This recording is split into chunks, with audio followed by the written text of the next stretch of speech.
Import business না করতে পারার একটা বড় কারণ থাকে ক্যাপিটাল অথবা বড় অঙ্কের টাকা। কারণ আপনি যখনই কোনো পণ্য আমদানি করতে যাবেন, আপনার অনেক পরিমাণ পণ্য একসাথে নিতে হবে। অনেক সময় এত পণ্য বিক্রি করার জায়গাও থাকে না। তো অল্প বিনিয়োগে কিভাবে আমদানি করা যেতে পারে, এই কোয়েশ্চেনটা অনেকেই আমাকে করে।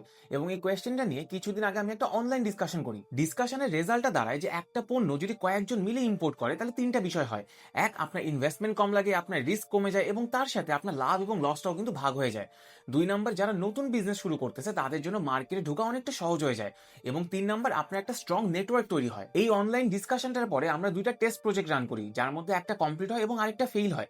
ফেল হওয়ার কারণটা হলো আমরা মার্কেটের সাথে সাপ্লায়ারের রেটটা মিলাতে পারি না, যার জন্য আমরা ইম্পোর্টটাও করি না। কিন্তু এটাতে আমাদের কাজ বন্ধ হয় নাই। যারা প্রজেক্টটা জয়েন করে তারা আরো বেশি করে মার্কেট থেকে ইনফরমেশন গ্যাদার করা শুরু করে, আরো 10টা ব্যবসায়ীর সাথে কথা বলে, নিজের একটা পরিচিতি তৈরি করে। যাই হোক, আমাদের টেস্ট ফেস শেষ এবং এখন থেকে এই কাজটা রেগুলার করার ট্রাই করব।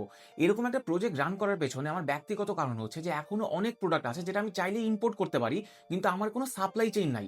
যদি নিজেদের মধ্যে একটা সাপ্লাই চেইন তৈরি করতে পারি, তাহলে আমিও আরো বেশি প্রোডাক্ট নিয়ে কাজ করতে পারবো, আমি আমার ক্যাটাগরিটাকে আরো বড় করতে পারবো। যদি এই প্রজেক্ট রিলেটেড আপনাদের কোনো তথ্য প্রয়োজন হয়, আমি ফেসবুক গ্রুপের লিংক কমেন্ট বক্সে দিয়ে দিচ্ছি, অথবা আপনারা চাইলে আমাকে ইনবক্সও করতে পারেন।